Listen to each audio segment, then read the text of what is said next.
Hello, ladies and gentlemen. My name is Sean, And I am Penguin. and this is going to be game two of the Zeke North American Thursday November 3rd semifinals between Plato and Bliss. And both players playing very well in the first game.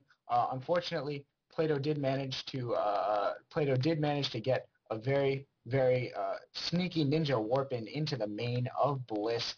And we will actually formally introduce our players in the bottom corner of this little diagonal rectangle. It is going to be the blue Protoss, Plato putting down his pylon. And then at the top, cross position in the purple trunks, the man who is down 1-0, the man who will try to be pulling back some comeback miracle here, whose pylon is just finishing, Bliss. Yes, indeed, and it is going to be a purple Protoss PvP. And Indeed it I will. just love alliteration. Indeed he does. And it'll be interesting to see whether Plato goes for that 4-gate once again. I don't see why not. He's going for a later gateway. He's going for the gateway on 12, the standard gateway on 12. He did go Hmm. for gateway on 10 last game, so perhaps we are going to be seeing some sort of other shenanigans out of him today. Indeed, perhaps we shall. You know how much I love shenanigans because, well, you don't, you can't spell shenanigans without Shan, except you can because you don't. What? I don't know what I said there. But I do like to change my name to Shenanigans and go and two-gate on the ladder. But of course, I can't change my name. But I do that in my FPS games, which I play. I put on my name Shenanigans and I go troll people. Moving right Just an along, interesting however, story. we are seeing Bliss is slightly ahead on his gas, slightly behind on his gateway. Hmm. And of course, the Cyber Core is going to be going up for Plato first, though. And Indeed. And I'd like to take your attention to the Army supply tab if you would just control it for just 1 second.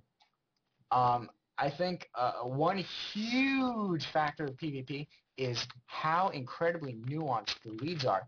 You might notice that the blue ticker goes to 19 just a little bit before that purple ticker, and that makes all the difference in early game PvP. And when I say early game PvP, early game is like 99% of PvP.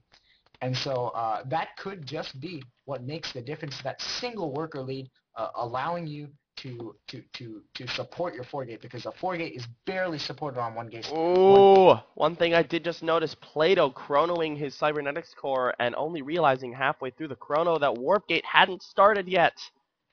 Oh my goodness, that is Additionally, though, absolutely he awful. But at the has same time, he does steal the gas yes, of Bliss. and Bliss will be throwing down his second gateway. Plato hasn't done so yet. Instead, he's just opting for a little ring around the rosy with Bliss's probe in his main. The Zealot slightly slower naturally. And you might notice if you go to Bliss's vision, you will not. He is not queued. He has not waypointed his probe, which means that he is sending it to do all those actions nonstop, and that is really that ability to multitask as well as that gets you into a league like the Masters League. We are seeing 110 APM out of him. Fantastically fast playing. Very interesting, though it did not serve him in the last game, sadly. We're seeing gateways 2 and 3 going to be finishing up very, very soon. That second gas also coming up, but there is going to be a Stargate out of Plato. That is the kind of shenanigans that we wait for. 3-gate Stargate. Interesting. The kind of shenanigans that we love to see. That's all I And have to yes, say. the second gas is going to be finishing up for Bliss. Going to be sending his guys straight into that. He's going with the 3-gate Robo once again, despite it not working last time.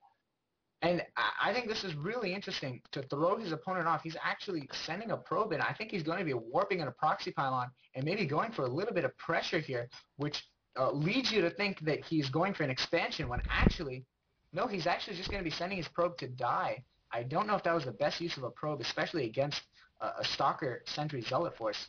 But Not the best force now the field there Zealot by Bliss. Stalker stuck in the main, and oh wait, I totally misread that. I thought that Zealot belonged to. Anyway. Expansion going up by Bliss. There is going to be a Phoenix coming out of this Stargate. So a little bit of a support unit. Maybe going to be trying to do the lifting to sort of change up the army A size. curious question, Penguin. What time mark are you at right now? 7 minutes and 5. Oh, that's good. Okay. Because like you saw the expansion coming out before he actually put down the Nexus. I was just making sure that you were calling it, Yes, yes. with your intuitive skills. I saw him. He actually, yeah, I saw the little image of the Nexus Bro. before it was actually Oh, you planted. saw the So, image of the Nexus. Okay, yes. no, because I didn't see it on my map Twilight until. Council is going to be coming Anyway. up for Bliss. Bliss getting a Twilight Council, and Plato going for a Forge and a second Ooh, Phoenix. losing that scouting probe, that is definitely not a good way not to get any information, is in losing a scouting probe. Indeed.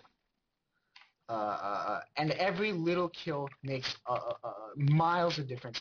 An inch is a mile in PvP. In this game of inches. If you look at the workers kill tab, it's 2 for Plato and 1 for Bliss. And then when you look at the army supply, it's actually a worker supply lead for Bliss, but it has come at the cost of army count, and that will be making a difference for both players in the short and long run. One of the things to notice, Bliss has some pretty bad placement on this Nexus, actually. It's pretty far away from these minerals, and there's no saturation there either at the moment. 4 Phoenix is moving out for Pretty Plato. sure that was definitely further away from the mineral patch than it needs to be, and that is going to make a difference. He's going to have a worker lead, because otherwise he's not going to have his minerals harvesting quite so fast. Definitely not. And Bliss is coming up. He's getting a Warp Prism and a much more nicely placed Nexus coming down to Plato, only about half the distance to the minerals. So we are seeing a dark shrine, a hidden dark shrine from Bliss coming up, though. Very sneaky for him. Very, very sneaky. The Warp Prism is going to be harassed by these Phoenixes. The Warp Prism will likely go down. Warp Prism is no more. That will make it much, much harder for him to get those DTs in there without a forward pylon. That is indeed true, and meanwhile, Bliss just going for a fairly big Stalker force. Stalkers does are have the Blink. backbone of the Protoss Gateway Army. Oh, no, he doesn't have Blink. He started Blink and canceled it. Oh, indeed he did. Let's see what he chooses to do. He started to get it again. Oh, no, it's Plato who's getting Blink now. Yeah, Bliss is not getting Blink. If he was, he canceled it, and Plato is getting Blink. Perhaps he went for the Blink. Sorry. Perhaps he was going for Blink merely as a sort of, hi, look, I'm researching out of this Twilight Council. That means I'm not making a Dark Shrine sort of trick.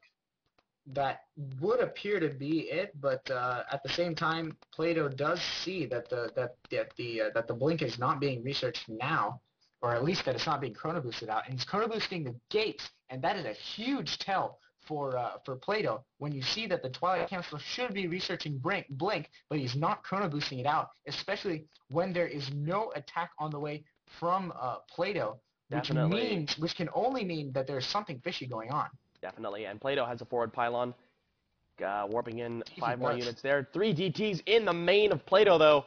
How much damage will they do? Goodness. The Phoenixes did 6 workers of damage, and the lead in workers killed instantly, sort of teleporting into Bliss's favor. He's killed 9, and he's focusing down that Nexus now. There's no form of detection here, not at all. Heat on Robo. It looks like we may be seeing a base trade situation here, as Plato does not have any other option. Plato has 19 worker supply under 38. He's going to have to do a lot of damage here, and it looks like he might just take out the natural altogether. He has to keep that force field up, and that GT is going to get I have to be honest, I feel like if Bliss... He's going to snipe the sentries in 2 shots, and that is going to be terrible for Plato. Plato is going to have to find a way to get some probe kills. That is the only way he can get his way back. I feel like Plato is gonna be able to try to take out this army relatively quickly. The thing with the space trade situation is when the DTs kill those units, he really has nothing. But DTs kill things very, very slowly, as seen here, and he does have 1 cannon up, which is protecting all of his probes. The probes of Bliss going down very, very quickly. Wow, 30 workers killed for Plato at this point in time. I'm really having trouble calling. Winning this game is that he depowers those pylons, kills all the probes, and then actually manages to protect that cannon. And that cannon might win him the game. Plato GG's. It's going to GG. We're going to be seeing a game 3 here. Bliss winning in 13 minutes and 37 seconds. Very elite. And yes, 1-1. We'll be seeing who will be going into the finals against Corinthos. I am Penguin. And I am Shan.